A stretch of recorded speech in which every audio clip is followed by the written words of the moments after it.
les moustiques. Mon Dieu, c'était notre frayeur, ça. Ah, les moustiques, c'est un souvenir. C'est un grand souvenir, les moustiques. Quand on allait en champ sur les îles, les animaux déjà ils souffraient beaucoup de ça. Et nous, c'était vraiment quelque chose d'affreux. Quand on allait garder les vaches, nos parents nous frottaient à la citronnelle. Et les bêtes contenaient un chien qu'il fallait garder. Mais c'est qu'elles ne voulaient pas rester parce qu'elles étaient mangées par les moustiques. Elles avaient sous le ventre noir de moustiques, mais noir. Et quand on allait les traire le soir, il y a des fois qu'elles envoyaient des coups de pied pour se défendre de ces moustiques, hein, tellement qu'il y en avait. On était en train de piocher. Les bras nus, bien sûr, puisqu'il faisait chaud. Allez, on enlevait tous ces moustiques. Il y avait du sang. Ils étaient gonflés de sang, hein. Oh, les cochons. Les cochons, les moustiques, alors. Ça, c'était une poisse.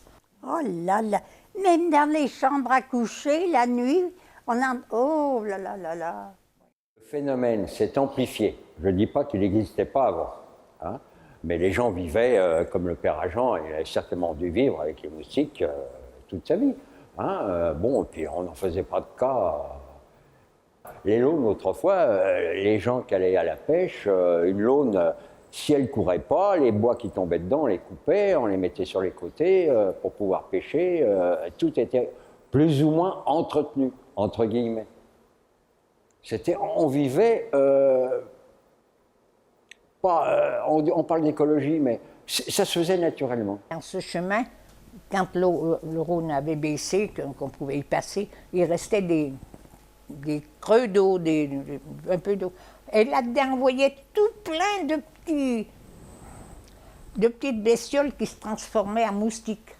La diminution des populations de moustiques, ça a été un progrès considérable pour les indigènes. Ce qui est peut-être un petit peu dommage aujourd'hui, et on dit ça a posteriori, c'est que pour éradiquer les moustiques, on a imaginé, en même temps que les traitements, assécher